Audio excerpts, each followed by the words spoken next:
warahmatullahi wabarakatuh.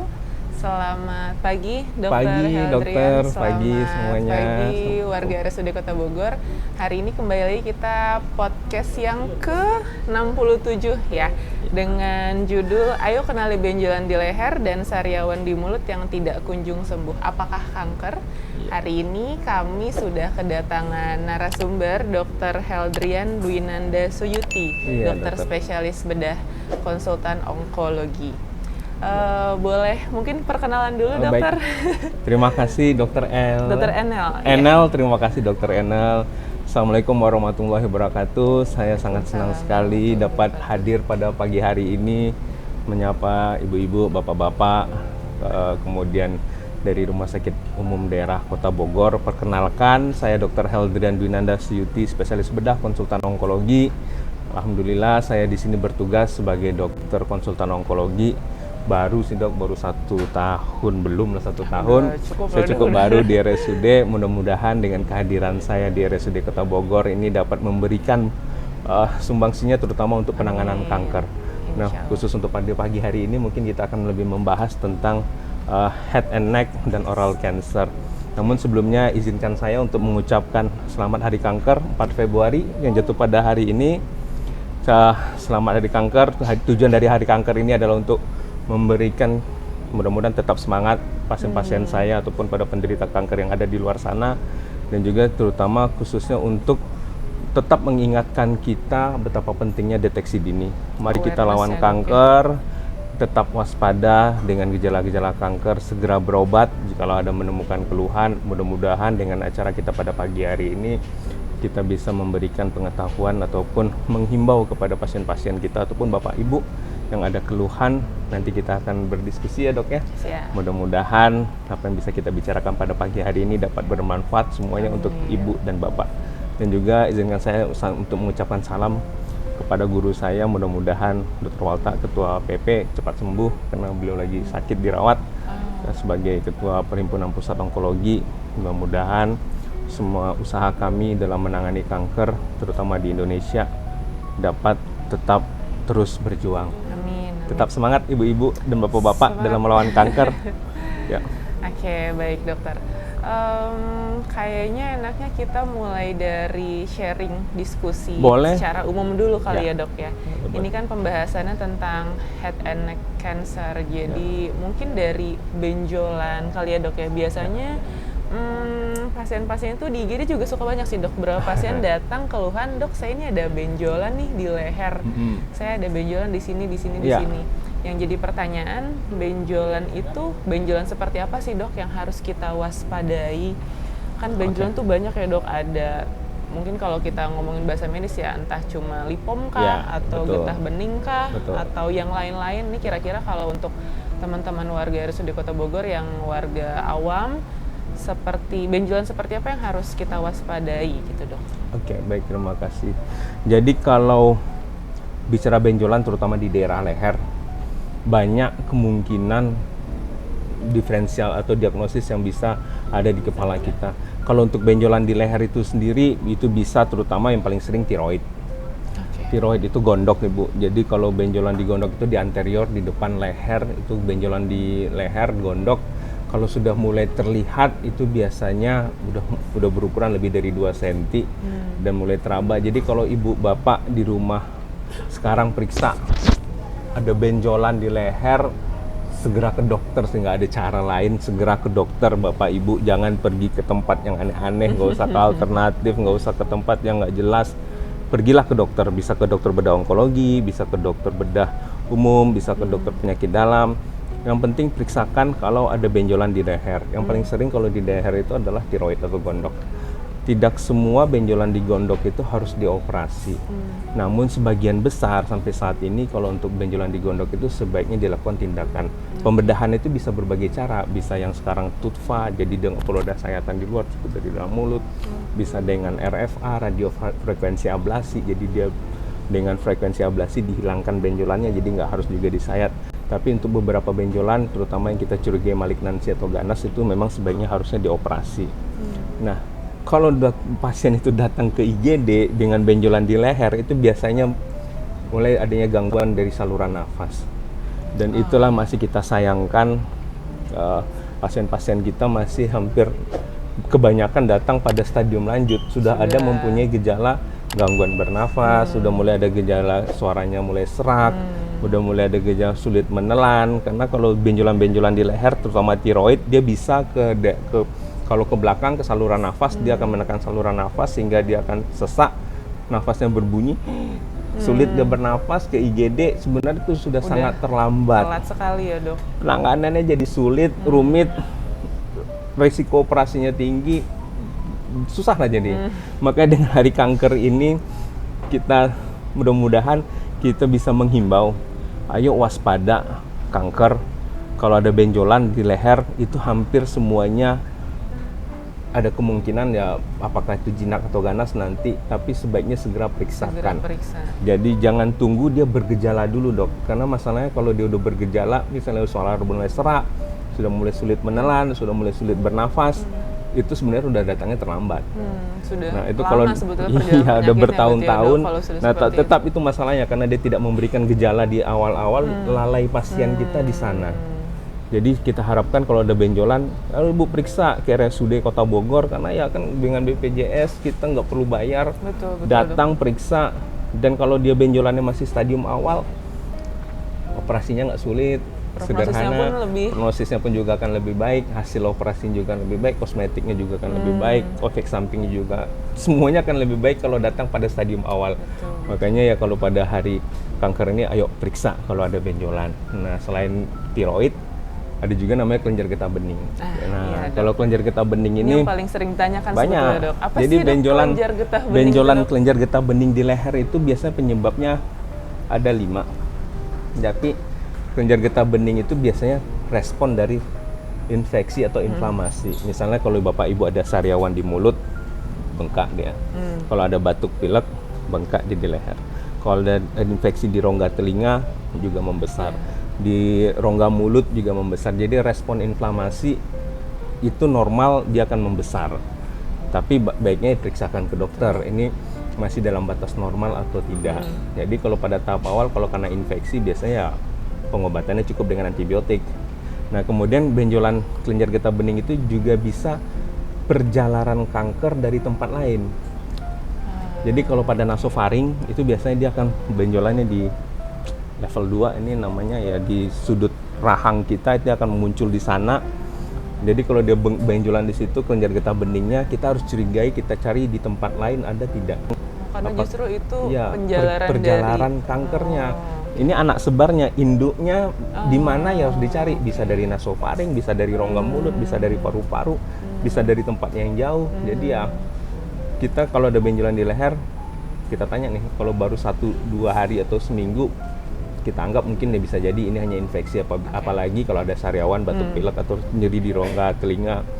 Tapi kalau ini udah berbulan-bulan, nah mulai kita curigai. Jadi kalau ibu udah benjolan di leher yang tidak hilang dalam 1-2 minggu, sebaiknya periksa. Mungkin sesuatu yang lain. Sekecil apapun benjolannya, dok. Jadi kalau biasa kalau infeksi, inflamasi itu dalam 5-14 hari itu akan hilang. Harusnya dia hilang dengan sendirinya atau dia mengecil. Tapi kalau dia menetap dan bertambah progres membesar, misalnya 2 minggu kok nggak hilang-hilang ya, udah minum antibiotik, udah berobat ke dokter umum nggak hilang-hilang juga, itu yang harus jadi mungkin tanda. Sesuatu yang lain. Bisa jadi perjalanan kanker dari tempat lain. Bisa jadi memang primernya kanker kelenjar getah bening atau disebut dengan limfoma. Limfoma itu kanker kelenjar getah bening, membesarnya di mana-mana, bisa dilipat ketiak, bisa di leher, bisa dilipat paha. Kalau di USG di sepanjang saluran aorta pembuluh darah itu juga bisa mungkin di sana. Jadi limfoma kanker kelenjar getah bening. Bisa juga unknown primary, kita nggak tahu asalnya dari mana. Dicari di PET scan nggak ketemu, tapi dia ada. Kalau di biopsi diambil itu suatu metastasis kanker dari tempat lain, tapi belum asalnya unknown primary itu mana? Mungkin kejadiannya 5% kecil, tapi bisa jadi seperti ya, itu. Yang pengobatannya mungkin hanya kemoterapi. Nah, balik lagi kalau untuk treatment atau penata laksanaannya ya kalau kelenjar getah bening tidak harus dioperasi, tapi kita harus ambil sampel. Kan kelenjar getah beningnya harus diambil. Karena untuk menentukan jenisnya apa, tipenya apa, asalnya dari mana, arahnya kemana, apakah ini infeksi, perjalanan kanker, ataupun memang primer dari kanker kelenjar getah bening. Ya kalau benjolannya itu kelenjar getah bening harus diambil. Itu yang kalau kata orang biopsi ya dok ya? Biopsi, limfadenektomi, ambil satu, meskipun banyak, tapi satu akan cukup mewakili. Mungkin sayatannya kecil, ambil satu, kemudian diperiksa di laboratorium, dari situ akan ketahuan jenis dan arahnya kemana, baru nanti treatmentnya akan mengikuti. Nanti itu untuk menentukan tindakan ya, tindakan pengobatannya apa yang jadi intinya ya datang dulu ke dokter. Jadi ya Bu, periksa dulu. Jadi tapi nggak usah takut, ke dokter pun juga belum harus belum tentu dioperasi. Mungkin kita cukup dengan antibiotik dulu, kita periksa dulu, siapa tahu ini hanya inflamasi. Dilihat dulu kalau hilang ya sudah. Dan paling sering lagi satu lagi di masyarakat kita yang karena angka kejadian TBC masih tinggi. Salah satu penyebabnya itu tadi TBC kelenjar. Jadi kalau TBC kelenjar mau dikasih antibiotik apapun ya nggak akan hilang dia. Karena hanya dengan OAT, obat anti TB baru dia akan hilang. Nah gimana kita tahu dia TBC? Tadi itu bisa ambil sampelnya atau kita screening paru-parunya kita lihat. Kemudian ya dengan screening TB baru mungkin akan dapat arahnya kemana. Baru kita treatmentnya mengikuti itu. Intinya dari sekian banyak penjelasan ini sebenarnya ke dokter ya dok dulu. Ya? Harus periksa berobat dulu. Periksanya itu bisa ke dokter umum boleh, penyakit dalam, dokter bedah, kalau benjolan di leher silahkan. Karena kita harus tahu dulu arahnya kemana, baru nanti treatmentnya. Ternyata tidak semudah itu ya dok ya? Tidak sesimpel itu benjolan penata laksanaannya rumit. Iya, tapi lebih rumit lagi kalau dibiarkan, yakinlah. Kalau sudah komplikasi ya udah. Permasalahan kita, makanya dengan Hari Kanker ini ayolah kita kewaspadaan, kesadaran kita pada benjolan-benjolan apapun itu, awareness ya dok ya. Periksa. Karena pada stadium awal lebih mudah nanganinya. Betul. Karena kalau udah stadium lanjut, sudah mulai lukanya udah besar, udah apalagi sudah mulai bernanah, sudah mulai luka, biasanya itu harapannya ya jelek prognosisnya. Dan nanti yang jadi kambing hitam ya kita dokternya. Itu karena dibawa ke dokter A itu diobati di sana meninggal, padahal datang udah stadium berapa, udah kondisinya seperti apa. Di awal-awal nih bawa dulu nih ke alternatif nih, sewa dulu nih, masih enak nih dikasih bumbu-bumbu racikan nih, kayak masakan kan. Tapi nanti setelah udah mulai pecah, udah mulai berdarah, udah mulai kemana-mana, baru ke dokter. Nah di dokternya biasanya meninggal. Dan salahnya dokternya, tapi kan itu nggak adil. Jadi Bu tolonglah kalau ada benjolan segera periksakan ke dokter yang lebih ahli. Apalagi sekarang kita di RSUD sudah ada RSUD dokter. kita udah ada bedah umum ada, bedah onkologi pun kami ada. Bertiga di sini, ada dokter Oki, ada dokter Bayu, senior saya. Kita semua siap melayani pasien-pasien kanker. Ke dokter lah, makanya lebih baik daripada ke alternatif ya dok ya. Kalau saya habis biaya, capek, secara ilmiah nggak bisa dibuktikan dan tidak dipertanggungjawabkan. Cuman enaknya alternatif yang nggak berhasil ataupun ada komplikasi nggak akan bisa dituntut.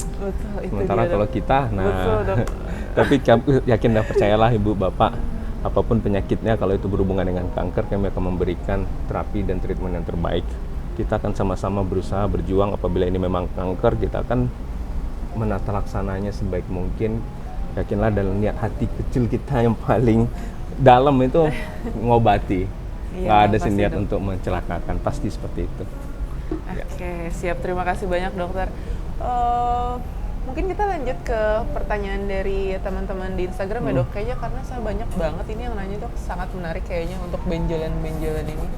Mulai dari mana dulu nih mas? Dari mana-mana? Ini dari pertanyaan peserta Instagram, Adi Bakanza. Dok, anak aku ada dari kecil sampai sekarang usia 4 tahun. Oh, ada benjolan sepertinya ya? Ya. Ada benjolan dari kecil sampai sekarang usia 4 tahun, tapi tidak sakit katanya ketika saya pegang. Bagaimana ini dok tanggapannya? Ya, mungkin kalau benjolannya di leher, memang biasa pada anak-anak ada namanya ductus thiroglossus dok. Jadi benjolan itu lebih agak ke atas, bergerak mengikuti dia menelan. Jadi kalau anak ibu mungkin suruh nelan, dia akan ikut bergerak. Itu bisa jadi dari ductus thiroglossus. Ductus thiroglossus itu sebenarnya pada saat kita di hamil atau di kandungan dia akan mulai menghilang karena ada saluran memang bawaan kita pada saat kita bayi dulu, dan itu akan hilang pada saat kita lahir atau pada kehamilan 8-9 bulan itu sudah menghilang. Tapi pada beberapa kasus ductus thiroglossus itu salurannya tetap ada sehingga ketika dia lahir saluran itu ada akan mulai terisi dengan cairan karena dia berasal dari rongga mulut, akan mungkin ada cairan ludah di sana dan lain-lainnya, mulai membengkak, membesar. Dan kadang dia nggak nyeri. Cuman permasalahannya ketika nanti dia terinfeksi sekunder, karena dia ada saluran kecil yang menuju ke rongga mulut. Ketika ada kuman yang masuk ke dalam saluran tadi menuju ke benjolan di leher, dia akan mulai inflamasi, merah, infeksi. Operasinya akan lebih sulit, terutama untuk kosmetiknya. Jadi bekasnya akan lebih jelek, salurannya akan lebih sulit dicari. Nah, kalau ductus thiroglossus sendiri itu kadang-kadang dia recurrent kalau operasinya tidak sempurna. Kalau operasinya sulit, banyak jaringan ikat, perlengketan, sulit kita tentukan salurannya, nggak ketemu. Ketika dioperasi ada kemungkinan dia balik lagi. Jadi tetap enaknya kalau dia benjolannya sekarang ibu masih tidak nyeri, periksalah ke dokter. Operasinya mudah-mudahan relatif aman, gitu, tidak ada hubungannya sama pita suara, karena yang ditakutkan kalau pasien-pasien kita benjolan itu, wah suara saya gimana dok? Ya kan di leher. Banyak kan mitos di luar itu seperti itu dok. Jadi kalau operasi gondok yang ditakutkan takut hilang suaranya. Tapi enggak Bu, kalau operasinya baik, benar, apalagi benjolannya tidak terlalu besar, belum ada menempel kemana-mana, makanya tadi penting datanglah sesegera mungkin supaya operasinya pun akan lebih baik, hasilnya akan lebih baik, komplikasinya pun akan lebih minimal. Pita suara bisa kita jaga, ya mungkin nggak akan ada keluhan, kecil sih kemungkinan sekarang. Jadi kalau operasi untuk daerah leher, apalagi gondok ataupun ductus thiroglossus, gondok tiroid, sekarang angka kejadian mengenai pita suara kalau pada dokter yang sudah high frekuensi yang sudah melakukan tindakan itu hampir setiap hari, ya mudah-mudahan angka insiden mencederai pita suara itu kecil sih dok. Jadi ya datanglah ke dokter yang memang ya, sudah biasa untuk mengerjakan tiroidnya. Karena kalau saya dulu bedah umum di daerah, terus terang saya rujuk itu karena sulit operasinya. Satu, sulit operasinya, ngerawatnya juga lumayan sulit, kadang-kadang fasilitasnya nggak lengkap, pembiusannya pun juga ya harus general anestesi. Di daerah kadang-kadang itu nggak ada. Tapi kalau kita di kota ataupun di kabupaten dan hampir di semua RSUD dan kota dan kabupaten pun ya itu udah bisa dikerjakan. Dan dokter bedah pun mungkin udah sering mengerjakan itu karena dengan fasilitas yang ada. Tapi ya balik lagi, periksa dulu. Nggak bisa asal. Nggak, ini benjolan nggak sakit. Ina, nah makanya nggak sakit Bu, periksa Bu. Bisa jadi itu thiroglossus saja, bukan kanker, bukan tumor, cuman struktural dari lehernya itu yang harusnya nutup, nggak nutup, itu harus kita tutup, kita perbaiki. Tapi kalau dia jadi tiroid pun juga bisa, tapi kalau anak-anak 4 tahun itu jarang, yang paling sering itu ductus thiroglossus. Ataupun bisa juga ya lipoma tadi, bisa juga kelenjar getah bening tadi. Jadi masih banyak kemungkinan, jadi harus dipegang, lihat, pegang, periksa, baru kita tahu arahnya kemana. Betul. Nah dari situ baru periksa ya dok ya. Periksa lah, ayolah datang ke rumah sakit kalau ada benjolan. Jadi ibu-ibu besok ketemu di poli, ada dokter Oki, dokter Bayu, ada saya. Ditunggu ibu-ibu. Minta rujukan kita ke puskesmas, diperiksa. Siapa tahu ya hanya kelenjar getah. Tapi kalau udah bertahun-tahun biasanya itu perlu tindakan operasi. Kemungkinan besar itu thiroglossus. Ataupun kalau yang lain ya tetap harus kita pastikan jenisnya apa. Tetap harus periksa. Pertanyaan selanjutnya dokter ya. Dok, saya juga ada benjolan kecil di bahu yang tidak kunjung hilang. Di bahu saya dekat leher, apa itu kanker juga dan apakah perlu operasi? Saya takut kalau setelah operasi jadi menyebar sakitnya ke yang lain-lain. Ini banyak juga yang dokter yang kayak gini. Takutnya kalau dioperasi nanti jadi mitosnya masuk nih. Jadi Bapak Ibu kalau benjolan itu gimana ya? Mungkin balik tadi unknown primary atau metastasis dari tempat lain. Kalau benjolannya hanya diambil saja, tidak dilakukan treatment yang komplit, tidak dikemo, tidak dilakukan tindakan dicari sumbernya dari mana, ya tumornya jalan terus. Itulah seolah-olah dia kemana-mana. Tapi sebenarnya memang udah di mana-mana kankernya, tinggal nunggu waktu aja dia akan memberikan gejala klinis. Jadi kalau ada benjolan, diambil lah, operasi lah, diperiksa lah. Kalau di bahu, kalau misalnya ini masih daerah leher, kalau kita maaf. Jadi kalau di daerah leher itu ini masih daerah leher. Jadi di atas klavikula, tulang klavikula ini tulang selangka ini masih bagian dari leher. Leher itu dari sini, nih, tulang atas ini sini, ke atas sampai ke nih, sudut di belakang tulang belakang ini. Jadi itu masih bagian dari leher. Jadi kalau ada benjolan di sini, itu periksa lah. Sulit untuk menentukan kalau kita hanya ngeraba. Kalau saya pun dapat WhatsApp dari keluarga atau dari sanak famili, Bang ini benjolan apa? Waduh, kita harus pegang, Betul. saya harus USG, baru kita Betul. bisa tentukan arahnya kemana. Jadi ya nggak, saya yakinlah bahwa kalau dia hanya lipoma saja dia nggak akan kemana-mana. Tapi muncul di tempat lain mungkin, karena lipom itu kadang-kadang atau benjolan diri lemak itu kadang-kadang dia nggak sendiri, bisa sampai 10 sampai 12 di mana-mana. Tapi dia memang tidak bahaya. Jadi kapan kita harus operasi pun tidak harus segera dioperasi. Kadang ada kriteria yang kita tetapkan bahwa oh ini udah mulai mengganggu atau ini udah mulai menekan struktur sarafnya, baru kita lakukan tindakan operasi. Tapi kalau masih belum sakit, tidak mengganggu, kalau dari pemeriksaan ini curiganya lipoma, tumornya di bawah 2 cm, ya mau dipelihara pun ya silakan. Cuman mungkin dia akan muncul juga di tempat lain. Makanya kesannya seolah-olah diangkat satu muncul lagi di tempat lain. Tapi sebenarnya patofisiologinya seperti itu, muncul di tempat lain juga ada. Jadi angkat satu muncul lagi nggak bisa. Jadi iya, bukan karena diangkatnya, karena memang bibitnya seperti itu gitu loh, Bro. Ini yang banyak pasien takut tuh itu Iya. dok, yang mitos-mitos Iya, muncul mitos-mitos. sana sini, Jadi ya, muncul sana sini. kalau treatmentnya komplit, komprehensif, benar tata laksananya, mudah-mudahan nggak akan kemana-mana. Cuman permasalahannya ya tata laksananya salah, benjolannya diambil asal-asalan, tidak dilakukan histopatologi, tidak diperiksa labnya, tidak tahu jenisnya apa, hanya diangkat benjolannya, ternyata itu perjalanan kanker dari tempat lain, nah balik, nah tidak akan memberikan gejala yang lainnya. Itulah seolah-olah ya munculnya bikin diangkat jadi jadi masalah. banyak. Tapi kalau benar diangkatnya, benar Harusnya tata sih, laksananya, komplitlah penyembuhannya seperti itu. Izin pertanyaan berikutnya dokter. Aku punya benjolan di leher, apakah itu tumor atau kanker? Tapi tidak terasa sakit, tapi menekan pernafasan. Ya. Nah, pertanyaannya sebenarnya kurang lebih sama semua dok ya. Jadi kalau benjolan ini kemungkinan besar tiroid. Nah, jadi kita udah bisa tebak sih arahnya. Kalau tebak belum tentu benar. Betul. Mana untuk membenarkannya itu kita harus butuh pemeriksaan Betul. USG, kita harus pegang, kita harus lihat. Saya harus tanya riwayatnya seperti apa. Tapi kalau seandainya dia membesar di leher, tidak menekan napas, ya biasanya tiroid. Kalau tiroid di awal-awal, meskipun dia membesarnya sampai 5-10 cm, tapi kalau dia adenomatos, jinak dia tipenya, dia nggak akan memberikan keluhan apa-apa, santai-santai aja.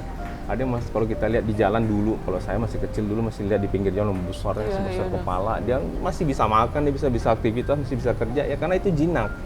Kalau dia jinak, dia hanya membesar saja, tapi kan secara klinis tampilan, ya, tapi kadang-kadang disalahgunakan untuk. Iya dok. Nah, jadi ya yang kalau mohon maaf di pinggir jalan iya, gitu ya kadang-kadang dok ya. aduh, fasilitas saya BPJS ada, operasi nggak dibayar, nggak tarik apa-apa Bu, gratis semuanya nggak bayar. Masuk daftar ya mungkin ongkos lah, mungkin nggak sulit, tapi itu kan bisa dibantu sama sanak keluarga yang lainnya, tetangga. Betul. Tapi untuk operasi sendiri kita nggak pernah ada Tidak biaya. ada fee sama Jadi kalau sekali, datang loh. BPJS ataupun asuransi kesehatan nasional kita itu nggak ada bayar sama sekali. Mulai labnya, periksanya, operasinya, perawatan Iya, sampai iya, pulang dokternya operasi segala macam. nggak tidak bawa uang, ada cuman biaya ongkos sama dan sekali. makan lah. Mohon maaf kita belum, siapa tahu program makan siang bisa untuk makan siang di rumah sakit. Oke lanjut. Siap dok, pertanyaan berikutnya ya dok ya. Ini ada pasien yang sudah positif kanker payudara. Apakah benar tidak boleh makan berbahan kedelai, dan apakah gula stevia itu aman untuk penderita kanker? Waduh, melencang sedikit nih kita ke bawah Ke nih. bawah dikit ya dok ya. ke Boleh lah. bagian dada Ini dan karena ini payudara. tetap dari kanker. Jadi kalau untuk kanker payudara, saya nggak membatasi pasien saya harus makan ini, nggak boleh makan ini. Karena secara evidence base-nya saya belum ketemu literatur yang mengkaitkan jenis-jenis tipe makanan tertentu terhadap kanker payudara. Yang ketemu itu korelasinya BMI, kenaikan berat badan itu berkorelasi dengan kejadian kanker payudara. Nah, kalau dia hubungannya dengan berat badan, ya hindarilah makan makanan yang berkalori tinggi, baik itu gula, baik itu lemak, itu dia yang dihindari. Goreng-gorengan. Tapi jenis makan tertentu nggak boleh makan gula, nggak boleh makan daging. Saya sulit menemukan korelasinya. Mungkin di luar sana penelitiannya yang makanan sehari-harinya daging, bisa jadi angka kejadian kankernya tinggi, ketemulah korelasinya. Sementara kalau kita makan daging mungkin pas lebaran saya dok, dan itu bis itu dilarang lagi makan daging. Sementara kita butuh protein, zat besi itu dari daging itu tadi. Jadi ya kalau saya nggak melarang. Nah kalau untuk gula sendiri ini menarik nih. Kemarin tadi malam ada pasien saya dok, saya ada dengar di YouTube puasa sekian jam untuk membunuh kanker saya dok, katanya puasa supaya kankernya nggak dapat makanan. Jadi gimana menurut dokter? Kalau saya sih, kalau untuk mematikan kankernya ya sederhana. Kalau kanker itu butuh makan, ya nggak usah dikasih makan gitu teorinya kan, ya udah sekalian aja kita nggak usah kasih oksigen kankernya Bu. Gimana kalau kita nggak kasih oksigen kankernya? Caranya ya tahan napas 10 menit aja, tuh kanker pasti mati tuh sama ibu-ibunya.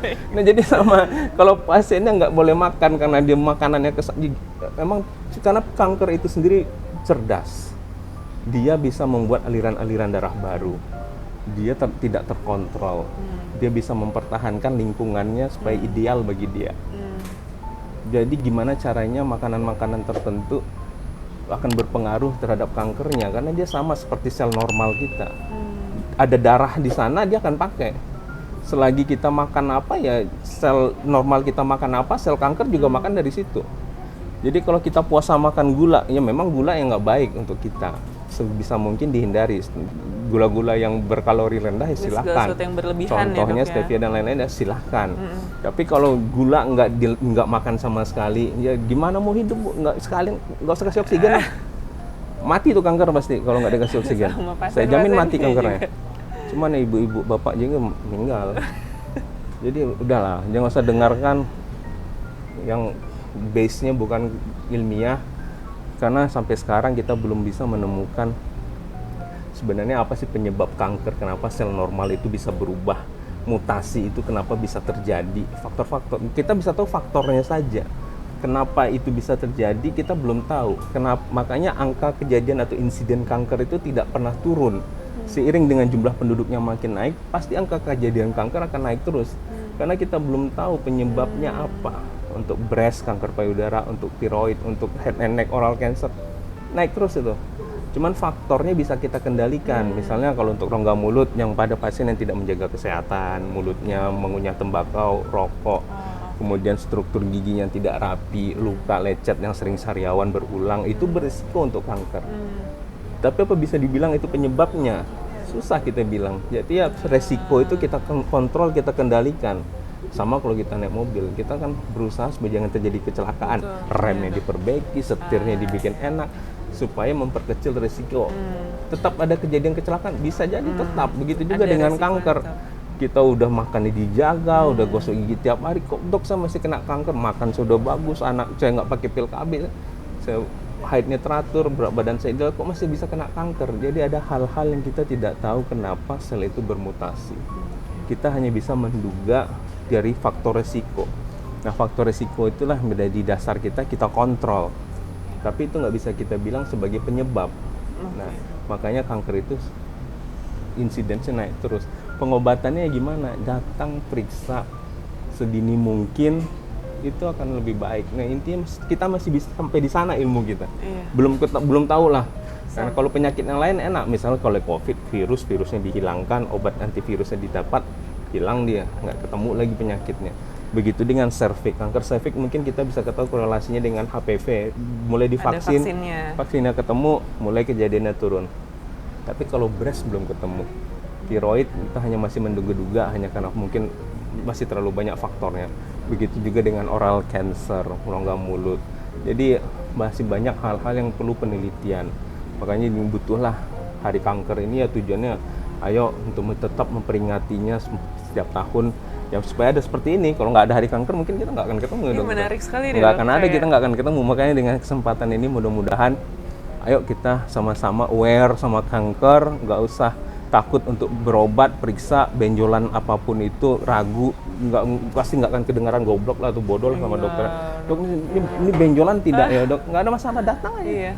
Kita periksa, enggak Bu, nggak ada apa-apa. Saya nggak akan mengalahkan pasien saya ragu, itu lebih baik. Saya akan lebih apresiasi ibu-ibu yang periksa rutin.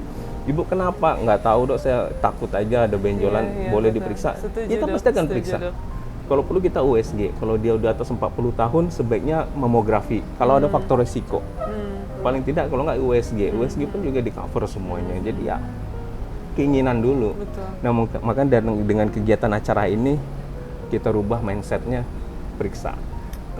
Sadari, periksa diri sendiri, screening, kemudian kalau ada benjolan ke dokter.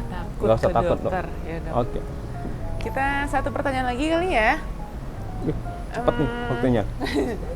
Masih banyak, Masih banyak? terus. Oh, nggak apa-apa ya, Dok, Nggak ya? apa-apa, kalau Oke, saya siap. kalau untuk kanker nih, mungkin minta maaf untuk pasien di poli ini. Nggak apa-apa ya, Dok, Kita ya? agak Saya telat takutnya Bu dokter ya. buru-buru, nggak Enggak, apa-apa. kalau Oke. saya supaya lebih mengedukasi, memang Oke. idealnya kita dokter bedah onkologi dan mungkin dokter yang lain banyak memberikan penyuluhan. Iya. Cuman karena jumlah kita sedikit, belum Waktunya banyak, juga sempit jadi kali ya, Dok. poli kita harus cover. Kemudian sebenarnya sia-sia juga saya di poli kalau penyuluhan tidak dilakukan. Karena dengan kita ke masyarakat, kita akan memberikan penyuluhan, pasien itu datang dengan stadium dini, itu penanganannya akan lebih enak. Kalau kita hanya nunggu di poli, pasien itu nggak akan berubah, ya kan tetap akan seperti itu, datang masih di stadium lanjut, stadium 3, harapan sembuhnya juga akan sulit. Tapi kalau kita ke masyarakat memberikan edukasi, mudah-mudahan mindset itu berubah, pasien itu mulai datang di stadium 1, targetnya seperti itu. Jadi kalau kita untuk kanker harapannya ya merubah pasien-pasien yang datang ke poli itu jangan pada stadium lanjut, tapi datanglah pada stadium awal, benjolannya kecil, kesembuhannya baik, pilihan terapinya banyak, jadi ya lebih nyaman lah. Jadi ya kalau kita kemana aja harusnya ya memberikan penyuluhan itu lebih banyak daripada kita di poli, tapi apa boleh buat. Minta maaf kalau pasien saya menunggu. Bentar lagi kita ke sana. Tunggu dikit lagi ya, Dok, ya. Oke. Dok, kalau hasil USG di leher banyak kelenjar getah bening, apakah harus diangkat? Ya balik lagi, tadi cuman biasa kita butuh satu sih untuk Hanya satu untuk mewakili. merepresentasikan. Jadi namanya lymphadenectomy biopsi. Jadi kita harus ambil satu untuk mewakili, untuk tahu arahnya kemana. Karena ada 4 atau 5 kemungkinan tadi. Bisa karena infeksi, bisa karena perjalanan kanker, bisa karena memang primernya dari kelenjar getah bening atau limfoma, bisa dari unknown primary, kita nggak tahu dari mana tempatnya, bisa juga sinus catar. Jadi banyak penyebabnya. Jadi kita harus ambil satu, cukup satu, nggak semuanya diambil. Jadi kalau pasien saya juga diterangkan, ini benjolan besar-besar banyak nih. Saya akan pilih satu yang bukan yang paling besar, tapi satu yang mewakili. Jadi nggak harus yang paling besar itu yang diambil, tidak, tapi yang mewakilinya. Dan yang bisa mewakili itu ya benjolannya mungkin yang 2 cm, yang relatif di tempat yang lebih aman, tidak ada sarafnya, tidak ada pembuluh darahnya di sana. Tapi kalau keadaan itu sulit, ya apa boleh buat, kita harus ambil. Tapi kalau banyak, sebenarnya ya enak, banyak pilihan. Kita pilihlah yang paling aman dan paling mempresentasikan. Jadi nggak harus semuanya, Bu. Jadi kalau bisa dioperasi, kok nggak diangkat semuanya? Ya kita nggak perlu angkat semuanya kalau untuk benjolan kelenjar getah bening. Karena pengobatannya itu tadi. Bukan pembedahannya, tapi dari kemonya, antibiotiknya, OAT-nya, dari obat-obatan sistemiknya. Bukan dari pembedahannya. Kalau untuk kelenjar getah bening, penyebabnya harus tahu baru dulu. nanti selanjutnya seperti apa. Betul, Dokter. Oke, ini ada lagi, Dok. Kalau benjolan di belakang telinga termasuk nggak ya? Masuk. Jadi tulang ini tulang kadang suka mastoid. ada kalau lagi sakit telinga. Kelenjar getah gitu bening ya, juga sampai ke muncul sana. dia Itu di level sini. 5 kan belakang. Jadi sampai ke situ juga. Jadi itu masih masuk rangkupan leher. Bisa dari mana-mana juga. Bagian head and neck ya, Dok, Head ya? and neck juga. Jadi ya di situ juga bisa. Ya sama, balik lagi tipe-tipe yang tadi harus diketahui jenisnya apa. Bisa jadi ya karena telinganya infeksi, OSK, ada infeksi di telinga, responnya ya membesar Muncul kelenjar kelenjar getah getah beningnya bening. karena di dekat yang daerah lokoregionalnya. Yang jadi tanda bahaya mungkin kalau benjolannya nggak Membesar, hilang-hilang nggak hilang, ya, Dok, progres. ya? Kok ini Progresivitas. besar, tambah besar terus, dikasih antibiotik kok besar, apalagi udah lebih 2 cm, harus hati-hati. Jadi 2 cm itu ya sebesar jempol lah, atau ya 2 cm lah, kok mungkin besar ya, Kalau periksa udah lah. 2 cm itu Nggak berarti usah sudah aneh-aneh lah, periksa lah. nggak usah bingung-bingung, Jangan datang lah. periksa. Bisa jadi TBC, bisa jadi infeksi yang lain, belum tentu kanker, bisa jadi infeksi, tapi ya intinya ya periksa. Kalau dibiarkan ya dia nggak sakit, dia nggak akan kemana-mana. Tapi bertahun-tahun kemudian 2-3 tahun mulai banyak, mulai luka, mulai pecah, capek minum obat, Mending periksa Baik. sih ya, Dok, ya. periksakan lah. Lanjut nih, Dok, tindakan biopsi jarum apakah aman untuk benjolan di leher, Dok? Aman. FNAB, needle aspirasi biopsi itu aman, karena ada benjolannya ya diaspirasi. Dan kalau dokter patologi anatomi yang sudah sering mengerjakan, dia pasti tahu, apalagi dengan guidance USG. Jadi sekarang kalau biopsi needle aspirasi biopsi itu sebaiknya dengan guidance USG, dengan panduan USG. Jadi benjolan itu pas di daerah lesi yang mau diambil. Permasalahannya USG dengan ngambil itu hanya beberapa orang yang punya keterampilan itu. Jadi ya relatif aman, cuman kadang-kadang hasilnya tetap harus dilakukan pengangkatan, karena needle aspirasi biopsi itu hanya mengarahkan kita selnya arahnya kemana, apakah malignan ataupun benign. Tapi untuk tahu jenisnya apa ya tetap kita harus butuh sampelnya, apakah dengan diambil ataupun di biopsi ataupun liquidenectomy. Jadi kalau FNAB relatif aman. Dan itu kadang perlu dilakukan terutama Kalau untuk FNAB tiroid. berarti hanya mengambil sebagian Selnya dari ya selnya cairan aja, atau Dok? selnya di dalam itu aja. Jadi dilihat di mikroskop kan ketahuan selnya arahnya kemana. Tapi balik lagi kadang-kadang hasilnya ya tetap meragukan klinisi. Karena ya pas diambil itu mungkin selnya sel sekitarnya, jadi gambarannya jinak, tapi sel inti untuk kankernya itu nggak dapat. Karena tumor itu kalau dibayangkan dia sebesar kelereng, ketika jarum itu masuk, ya harusnya idealnya pas di tempat yang ada kankernya, tapi kadang-kadang dia nggak kena ke sana, sehingga hasilnya pun kadang-kadang merancu. Gitu. Jadi lebih banyak ke false negatifnya. Jadi ya tetap kadang-kadang ya harus kita operasi untuk menentukan jenis pastinya apa. Tapi FNAB relatif aman dan bisa jadi mengarahkan kita kemana, seperti itu sih. Oke. Selanjutnya, Dok mau tanya, suspek limfoma itu apa sih artinya, Dok? Nah, limfoma itu kelenjar getah bening, beda dengan lipoma.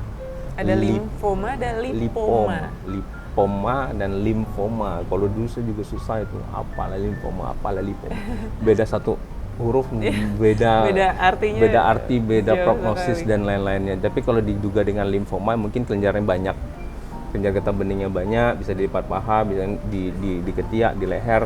Kita duga itu limfoma. Limfoma itu kanker kelenjar getah bening. Untuk memastikannya harus diambil sampelnya, seperti itu. Tetap harus periksa dan diambil sampel. Ya.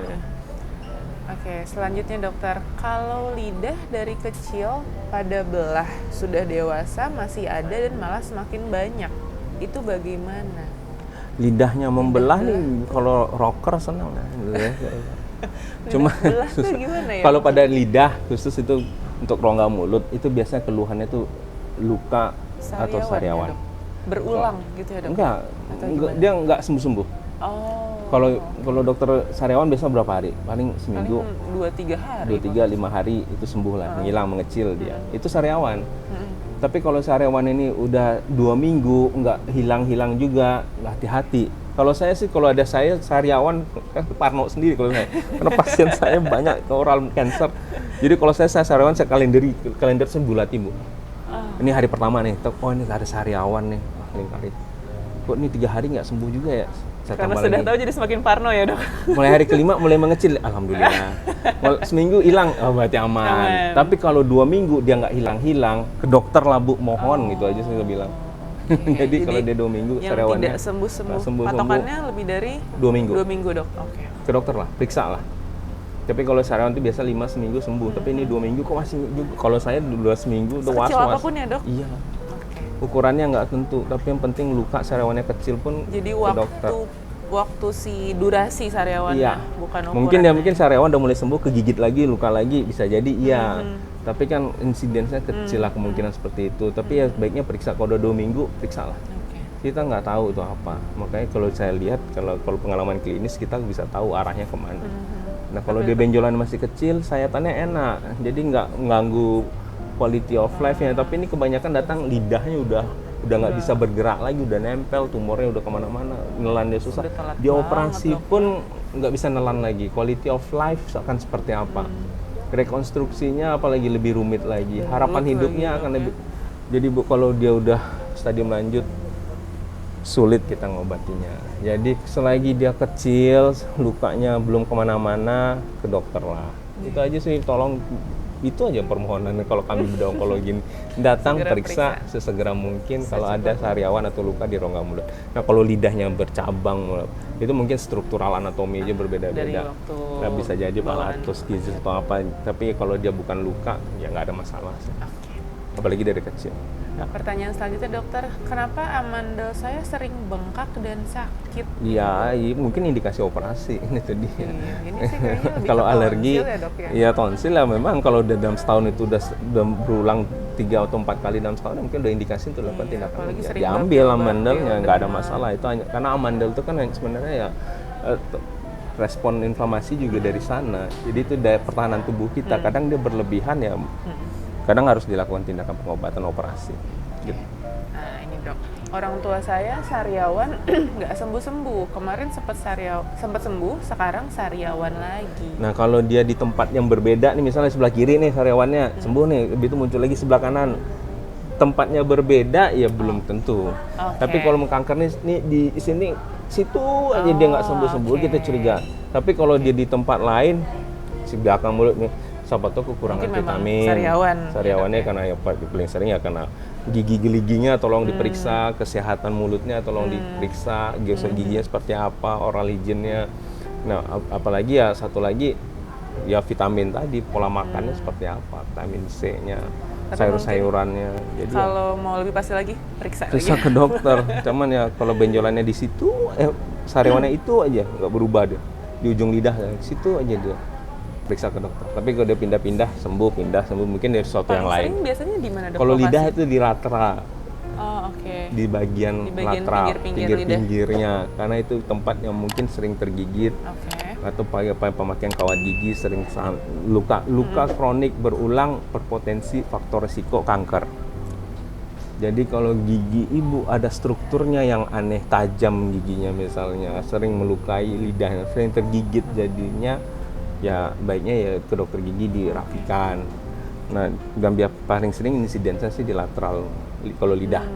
Nah, itu dia. Jadi ya kalau sering tergigit di daerah situ giginya rapikan, atau ya gimana cabut giginya kali ya. Tapi yang penting dirapikan lah supaya trauma ke daerah itu mengurangi cedera. Jadi sariawan yang berulang di tempat yang sama itu berpotensi sebagai faktor risiko kanker. Seperti itu. Ini pertanyaan ke-10. Pagi dokter, saya mau tanya, kalau operasi di leher sembuhnya butuh berapa lama? Saya sudah 3 bulan, akhir-akhir ini di lukanya suka sakit banget, nyut-nyutan. Jadi kalau operasi di leher tergantung sebesar apa benjolannya. Kalau benjolan tiroidnya udah besar sekali, kita harus motong otot sternocleidonya, dipotong, kemudian strukturnya banyak yang harus kita korbankan untuk mengambil tumornya, otomatis penyembuhannya akan lebih lama. Karena untuk kontraksi leher akan nggak nyaman.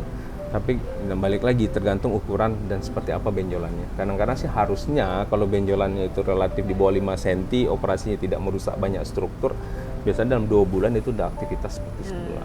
Cuman kalau kita banyak untuk mengambil itu kita harus korbankan ototnya dipotong, pembuluh darahnya, venanya diambil, dipotong. Kadang cervicalis, saraf-saraf cabangnya juga harus kita potong untuk membersihkan tumornya. Ya keluhannya kadang permanen, misalnya lemah di sebelah tangan yang ada sarafnya sampai ke sana. Jadi itulah sulitnya kalau stadium lanjut. Mungkin mudah-mudahan saya salah, tapi karena tergantung besar tumor yang diambil sih Bu. Kalau dia besar, akibatnya efeknya akan lebih panjang, quality of life-nya akan lebih terganggu. Makanya pentingnya itu kalau besar tumor itu datang segeralah Bu, itu aja. Datang di stadium awal benjolan kecil. Udah makin besar makin sulit kita tangani, efek sampingnya juga akan makin mengganggu, seperti itu sih. Pertanyaan selanjutnya dokter, kalau pemeriksaan awal si benjolan atau sariawan ini bisa di fase ke-1 kah? Bisa. Jadi kalau dokter, makanya kita juga harus beri penyuluhan kepada tenaga kesehatan kita, dokter mungkin juga iya. Tapi biasanya itu di bagian dari pendidikan kita di rumah sakit, di pendidikan kita pada masa pendidikan awal dokter umum, kalau diajarkan bahwa kalau ada luka atau sariawan yang tidak sembuh-sembuh, kita akan curigai dan dia pasti akan ngerujuk. Jadi di tahap awal mungkin dokter akan mencoba terapi, pemberian vitamin, oral hygiene, atau giginya diperbaiki. Cuman tetap kalau udah 2 minggu lebih tidak sembuh-sembuh, kita curigai. Dan biasa itu mereka akan melakukan rujukan dan dokter biasa udah akan tahu. Jadi ya ke dokter. Gitu. Intinya sebetulnya ke dokter dulu ya dok ya. Nanti masalah bagaimana selanjutnya ya insya Allah nanti akan dilihatkan dengan pemeriksaan betul. dokter. Dokter itu akan melakukan pemeriksaan fisik, lihat, raba, pegang, anamnesis. Betul. Kita akan tahu arahnya kemana dan treatmentnya akan dari sana. Seperti itu sih dok. Siap, terima kasih banyak dokter. Ini jujur sangat menarik sekali, banyak insight baru juga yang baru saya tahu ya dok. Dari kesimpulan podcast hari ini yang saya tangkap sih sebetulnya ada banyak sekali, tapi intinya datanglah periksa. Sedini mungkin. Betul. Kalau ragu silahkan periksa, nggak usah takut periksa ke dokter. Kalau untuk benjolan mungkin kalau udah lebih dari 2 cm tadi dok ya? Ya, sebaiknya segera periksa. Kalau sariawan lebih dari 2 minggu Periksa. di tempat yang sama itu lagi, silahkan periksa. Jadi gampang ingetnya, 2 cm 2 minggu. Iya, 2 cm 2 Silahkan minggu. datang periksa ke dokter. Betul. Mau ke vaskes tingkat 1 dulu boleh. Nanti kalau misalnya dirasa dari dokter umumnya tidak bisa menangani, pasti akan dirujuk ke dokter spesialis yang lebih Betul. kompeten. Gitu, seperti itu. Dan dokter ada tambahan pesan-pesan untuk warga RSUD Kota Bogor, terutama tentang hari ini, Iya, pas hari kanker ya, sedunia. Dok, ya? Sedunia. Mudah-mudahan dengan hari kanker ini kita bisa memberikan dukungan kita yang terbaik dan sebesar-besarnya pada penderita kanker di luar sana. Tetap berjuang. Mudah-mudahan kita semua tetap diberi kesehatan. Jangan putus asa ibu-ibu untuk berobat. Mudah-mudahan dengan pengobatan dan ikhtiar yang sudah ibu-ibu lakukan, semuanya akan baik-baik saja. Karena ibu saya juga penderita kanker. Jadi ya pas ibu saya juga berarti memperingati hari kanker, dan yang intinya juga ya pada tanggal 4 Februari ini bagaimana kita menggalakkan awareness waspada kanker, lakukan pemeriksaan, ayo lawan kanker, jangan abaikan kalau ada benjolan ataupun luka di bagian manapun, mau di leher, di kulit, periksalah, jangan ragu-ragu karena begitu banyak fasilitas kesehatan sekarang yang ada. Betul. Gampang diakses, apalagi RSUD Kota Bogor ada di tengah-tengah kota ini. Sebaiknya segera periksakan. Nah, kalau untuk jadwal saya sendiri di RSUD Kota di hari Selasa dan Kamis, ini pagi saya mulai jam 8, nanti sampai jam 9, jam 10, nanti kita lanjut lagi di rumah sakit lain. Mudah-mudahan ya kalau ibu-ibu, bapak-bapak di sana yang ada keluhan, benjolan, sariawan, luka di leher, di luka di mulut yang tidak sembuh-sembuh, di payudara, di tempat tubuh lainnya, silahkan kita berobat. Kita di Poli setiap hari itu ada dokter bedah onkologi dari Senin sampai Sabtu pagi dan sore itu ada. Jadi karena kita bertiga, jadi ayo udah lengkap dokternya, tinggal Sudah pasiennya nih. lengkap, sudah ada setiap hari ya Dok ya. Jadi sekali lagi saya ucapkan terima kasih nih undangannya dari RSUD Kota Sama-sama, Bogor. dokter. Mudah-mudahan apa yang kita Amin. sampaikan pada pagi hari ini dapat diterima oleh masyarakat. Amin, amin. Mohon maaf kalau ada salah dan kurang. Tetap berobat, waspada kanker. Itu aja. Terima kasih Terima dokter. kasih banyak dokter Oke. atas waktunya, Ya. ilmunya, insight-nya. Jangan lupa untuk subscribe channel RSUD Kota Bogor Daily untuk konten edukasi selanjutnya. Terima kasih. Wassalamualaikum warahmatullahi wabarakatuh. Waalaikumsalam warahmatullahi wabarakatuh.